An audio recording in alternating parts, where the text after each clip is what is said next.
Over the next several weeks, I'm going to introduce you to the Clarity Coven, which is the founding members of the Rooted and Relentless Mastermind, my soul sister project to this podcast, as I like to say. This feature, meeting the Clarity Coven, giving them the spotlight on my podcast and going deeper and really bringing what they do and who they do it for to life so that others can hear that, is one way that I chose to be extra in my own client experience. This is what stakeholder experience looks like in action. So buckle up, Buttercup, grab your notebooks and hold on to your tits. This one is most definitely for you.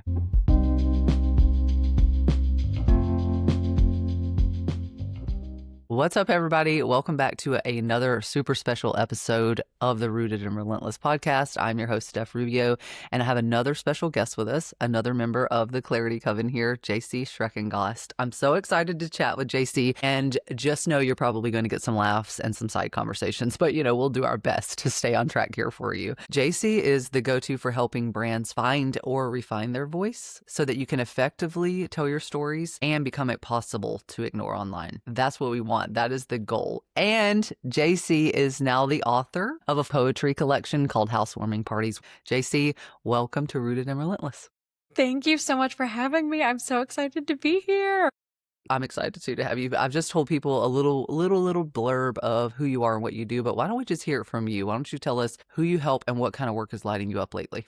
Yeah, absolutely. So I've been in content, digital, and social marketing for a little over 8 years, which is wild. Honestly, I think we're coming up closer to 9, if I'm being honest with myself, but I don't know that I want to accept that yet. Accept it. We're celebrating. I love working with... I posted about this yesterday, but one of my favorite projects from 2025 was... I had to write this website for my brand designer. I love her dearly, but she wanted this really funky, weird 70s themed website. And I was like, done, sold, I'm in, like, yes. So I think the things that are really lighting me up lately are these really, really personality filled, weird, really specific projects that people are just coming to life through. Being able to bring that project to life was not only so much fun for me to like see her growth, but it was so much fun for me as well to do this really specific project. And like, oh no, I have to dive into 70s research. Oh darn, I'm listening to all kinds of music in the background while I'm writing this. And I'm like, it just really brought my favorite parts of myself out, which are these like fun, whimsical, joyful elements. And so to be able to bring that to client work was just outstanding. Like magical, I would assume. Yeah. I mean, you sound excited talking about it. I'm over here like, oh, I would watch that 70s show for a week. And that sounds so fun to me. And I'm not even in the creative space. Also, I think that there's a competitive edge to that, I would imagine, and that might be some of why you're having fun. Unique right now will definitely help you stand out when you talk about specifically finding your voice and effectively telling stories. You become impossible to ignore if you have a 70s style brand and no one else does, I would imagine. Right. It has to be really difficult as a creative, I imagine. I do not envy you having to like take something out of someone's head and make it a reality. Like I hear the excitement from you and then I think about the flip side and I wonder if, I don't want to use the word easy, but like, was it more fruitful for you to get into that frame of mind and do this because they had the vision versus I don't know what I want, but I want something unique and fun and whimsical. How would you bring that to life versus they were really specific? Have you found that yet? If I came to you and it was like, I didn't know that 70s, but I knew like I wanted to be different. I knew fun and whimsical still hits. Yeah. How do you get me to get specific enough for you to be able to create anything? Yeah, that's a great question because there's very few things worse than being like, I have poured my heart, sweat, tears, you know me, literal tears, into this project. And then somebody going, and you're like, oh God. What I like to do, and I will say I had such an easier time doing this because I knew Alex and previously, like we'd worked together, we had been continuously working together. So it was a lot easier to know what she wanted because we were just so in sync. But when it comes to finding that and like really understanding what somebody wants, it's, there's a million different paths. Just saying whimsical. Okay, we could be going down the 70s route. We could be going down the fantasy route. We could be going down the Ren Fair route. You could want a million different options.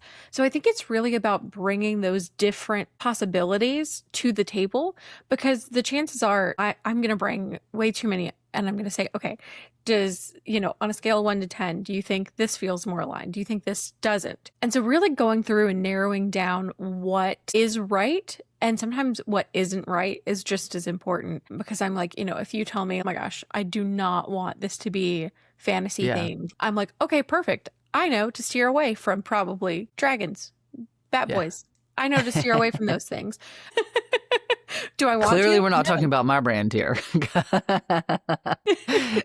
But right, I'm like, then I just kind of can build out from there. It's a lot of just figuring out what is aligned, what isn't aligned, and finding that like clear path to move forward. And it sounds like you kind of have to walk them down the path of getting specific. It's like, okay, if you can't clearly tell me what you need, then we are pulling out of your head, pretending like we know, like trying to get closer. And so the way to do that is to try to get specific. Actually, what I was thinking about when you described that was 100 Day Dream Home. Are you familiar with that on like love HGTV? Okay, Brian and Mika. Yes, same. I love their energy and their dynamic. And I love that the houses they create are affordable-ish. Maybe not. They're in normal people ranges, not millions of dollars and all of that. So if you're listening and you haven't seen this, they create homes from the ground up, custom homes in 100 days. And Brian is the like architect and the blueprint guy and the construction guy. And Mika, his partner, is the interior designer. And one thing that she does with people in the show is she takes them to like 2 or 3 houses at the start because of this, because you're dealing with couples who one might want whimsical and one might like black and white. And she's like, okay, here's a home. What do you think about the kitchen? What do you think about the exterior? And she gets closer to the design because there's both obsessed with this. Ooh, what is that? Right. And so this, especially in the creative space, I think seeing it and just sometimes you have to walk the horse to water is how I think of it. It's like if you can't clearly articulate, I can't clearly create what's in your brain. So we have to walk you closer to that. Absolutely. I love that.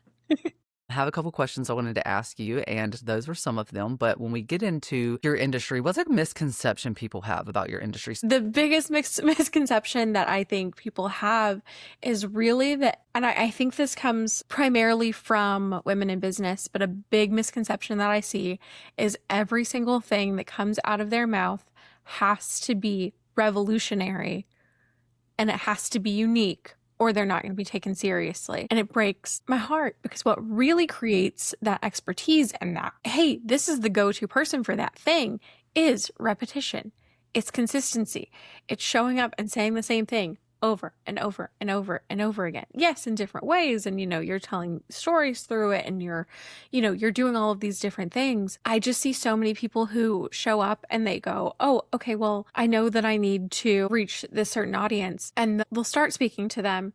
And then the next day they'll start speaking to somebody else. And then they're speaking to somebody else. And that's not necessarily bad. You can have a wide range of your target audience, but at the same time, you're kind of broadening yourself by changing your topic every single day. And the reason that people are going to come back to you is because they know your stuff. And the only way that they can know your stuff, especially in today where we're primarily working on social media and through referrals, is by saying the same thing again and again and again. I think it's really important to repurpose and to reiterate those core elements of your messaging and to have them in place to begin with. Yeah, because that's how you become known for it, right? Yeah. And when you become known for it, then people will think about you even if they don't see the content, because that's the goal at the end of the day. You don't want someone to have to see that one social media post to remember that you're the person who can do that and then buy from you that day. And a lot of times when people are throwing that and they're like, here is this revolutionary idea, here's this angle, here's the thing,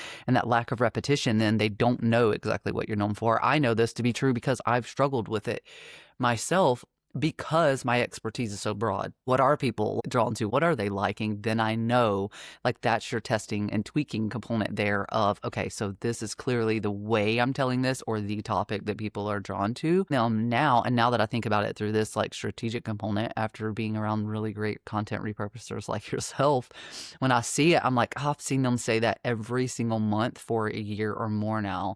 And that's a good thing.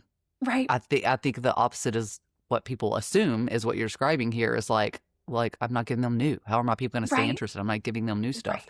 The people that are Absolutely. still around and know that you're known for that, they're buying from you. So they're getting everything that you're evolving in your offers and stuff. The new eyes that you're bringing to your content are reminding people consistently what you're known for. This is how you become known for it. And once you're known for it, people can then refer you. They can tag you on threads because when Yes. they see a need for that, they're like, oh, it was Jaci. She talks about this all the time because you become known for it. Huge power in that. Absolutely.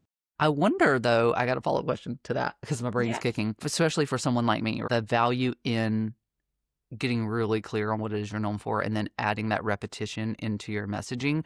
But what about those revolutionary components? How do you save space for that? Sometimes I see something and it sparks that creative in me and I'm like, I'm going to talk about this. And it's like, I can't turn it off. That also means there's a bucket of ideas I might not ever, maybe I just need to get out of my head, So I don't rarely even go back to that bucket and pull it out. Do you think that's an okay thing to do? Does that water your brand down?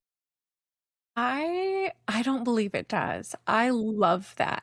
So, like, if I'm creating an ideal social strategy, I have that baseline of repurposing built in. I have, okay, we're going to talk about your 3 main topics. I'm going to have that automatically built into your calendar. We're going to go, okay, I know on Monday we're going to talk about A, Wednesday we're going to talk about B, Friday we're going to talk about C, or rinse and repeat. We're going to talk about it every week until one of us dies. Like, that's And then your predecessor will pick it up and continue. Right. Exactly. Exactly. But that doesn't have to be the whole thing. We can bring in new topics, we can bring in new elements, and I think we should.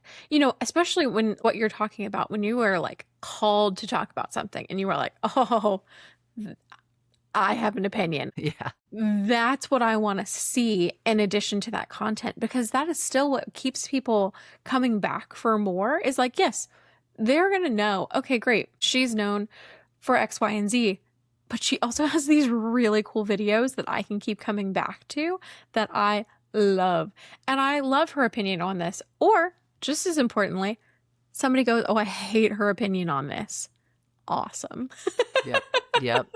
Thank you for saying that, because this was one of the things that was a staple of my brand for years, is saying that a lot of times we struggle to narrow it in because we feel like we're cutting people out. You are, but instead think about it as I'm cutting the right people in. Yes. And I do Yeah. think this is starting to be talked about more, but I appreciate you bringing this angle into your content and everything, because think about it. Like, you want the clients and you want the money, and that's the kind of approach you're taking. Like, I got to get all the eyes so I can talk to them and convert them and do this path that was laid out for me. But then it works, maybe, and you get them in this offer and you guys actually don't like each other, or they aren't getting the transformation they needed because what you're talking about that attracted their attention isn't necessarily what you're doing over here. So if you do this kind of stuff and it turns people away, that's cool too. That is Yes. totally cool. Like, I realized I shared something that was about Starbucks, their billion-dollar kind of bank, and talking about this business angle of like their rewards program and how you load money gives them your money and from an investment standpoint. And I don't typically check my followers, but I lost a couple followers and I assume it was probably Mhm. because of that. And I didn't expand far enough, and I'm okay with that because like they don't know me well enough to know that I wasn't judging that they're doing it, because I didn't stop to say, by the way, I also have money on Right. Starbucks app right now. I literally said, I'm giving this as a business use case, and I didn't pause because other times I make that very clear. I talk about how I can't stand the kind of financial advisors and planning that are like, well, if you didn't spend $7 on that coffee, that would be $7 this week and 14 the next and 8,000 by the end of this year. I can't stand that. I want to do both. So I talk about that, right? And I Yes. am assuming that I'm doing that enough that people will see this post and understand that I'm doing what I said. This is a use case on business that is really smart that I want you to look at, because I teach my people to think critically and lead businesses, and that I'm not judging you for doing it because I'm doing the same. And I didn't over explain in that moment because I let my content do that otherwise. And if that turned people away, then Yeah. cool. And exactly what you're saying. What do you want to be known for the end of the day? How are you going to be known for that? And also, we didn't even touch on, make it easier on yourself. This repetition means hours you've now saved Yes. developing content from scratch on repeat, and we're telling you that it's actually better for you. Yes. So win, Absolutely. win, double win. Absolutely. Absolutely. And there's someone who does all of this so well. Jordan Gill, phenomenal. Obsessed, yeah. Blows my mind every single day. She does repurposing beautifully. She has a whole system set up. She helps other people do it through her system. I see her content at least every day. At Yep. least every day. Probably multiple times a day. She talks about typically the same thing or a similar thing. And I know that the second I see somebody go, oh, hey, I need a public speaker who's going to talk to me about repurposing or systems or, anything like that, I'm like, here's your girl. And not only does she have that in place, but she practices what she preaches, and she has it set up and is like, here's the proof that this thing that I've built works because you're here. And I'm like, that's beautiful. I love that. I'm the proof. Oh my God. Yes. I'm like, that is just like built in, like using yourself as a testimonial. And that is beautiful. I love that. We get to see it live and in action, and it's quite the machine. And Absolutely. She's not so far out of reach that people listening to this and we can't get to, as long as we learn to like stay consistent, learn what we're known for, and test and tweak and not be afraid to prove it in real time. I think there's a real testament to that. Okay, we got really specific, which is helpful. I love to give actionable tips. So start thinking about how you can repurpose what you're already talking about, what you help people with, what will keep them coming back and again, and you can't really do it too much. Let's broaden it back up. Yeah. We've been working together in the mastermind the past couple of months. We started out really deep, doing some pretty deep strategy of like, where are you trying to go and what are you doing now? All these things. And then we've spent a couple months now actioning and iterating and coming to our weekly calls. So lots happening over that time. I'm curious, in the past few months, Jaci, what part of your identity or energy has expanded? All of it. Like I feel like you're just a bubble and it just... I just am like... Bubble exploded. Like I'm laughing now because I'm like, okay, expand, not explode, Stephanie. Come on.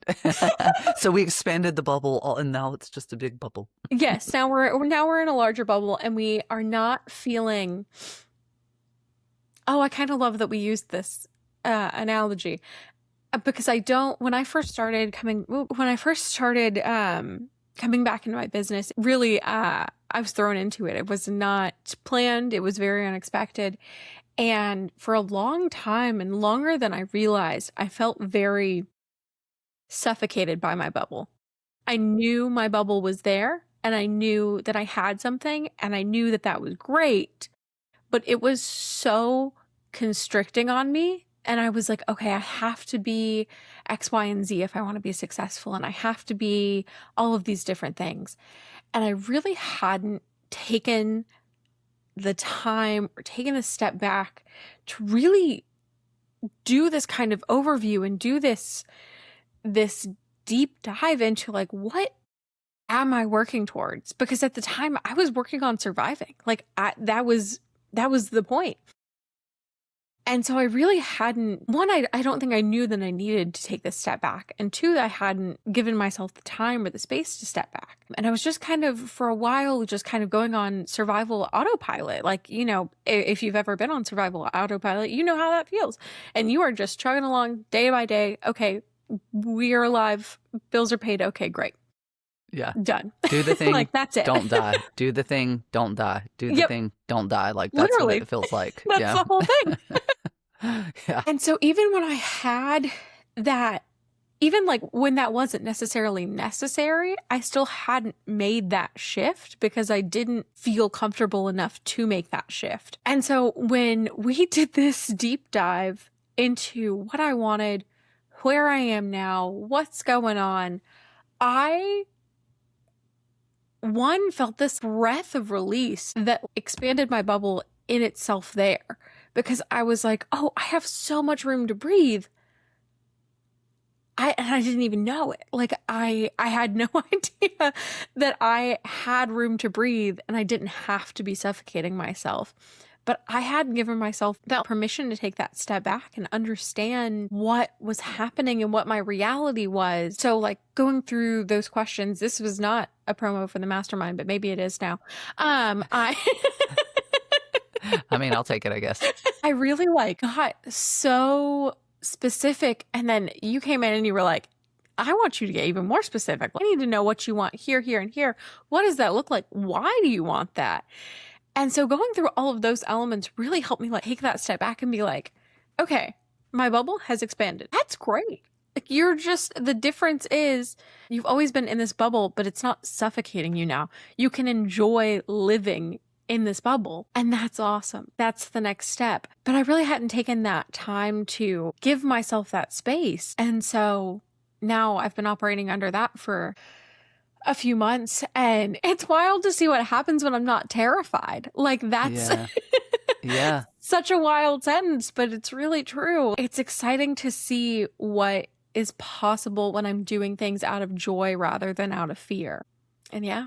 I'm first obsessed with everything you said and honored to like be able to support this and watch this. Some of the things you've said with me, Jaci, as you went through that stuck with me, and they will forever, because it's all like you're talking about terror and fear, right? And it's scary to put something that comes out of your head that you created into the world on the hope it does what you intended, right? That's testing and tweaking new offers and stuff, right? And that was part of this that we started in the mastermind. And to hear first that it did what it was intended, like, because we had conversations before you joined, and to hear like it gave you permission is a word I use frequently. So when we talk about branding and things like that in your brand story, I talk about, because a lot of people, I found for me, and a lot of women especially, we start our businesses for some like need, a need to get out of a crap job. And so we take a transferable skill and we learn to package it and sell it. A need to be home with our family more. Yeah. So we take that transferable skill and on shaky knees, learn to package it and sell that one thing. We start it for a need for like location, freedom, or time, or whatever. And then we achieve that need. And then what? We never really stop to think, okay, that was cool. It's like, take the sigh of relief and take the time to get for real.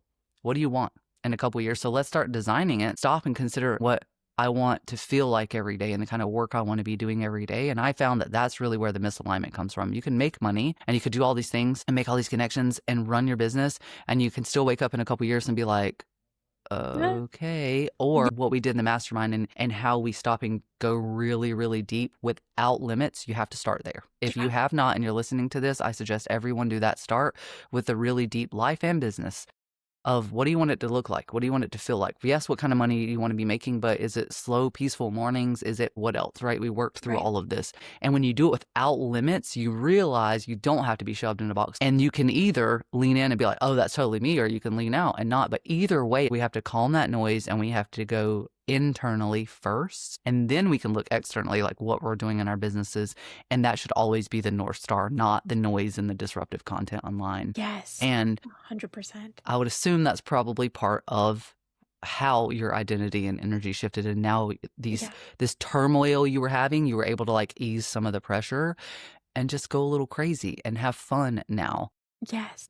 I'm so excited to see it and like continue seeing it, because we're only a couple months in and the sky really is the limit here. So as we close out, Jaci, what's one piece of advice that you would give another woman or person building a service-based business right now, growing, scaling, building, whatever? What's one piece of advice?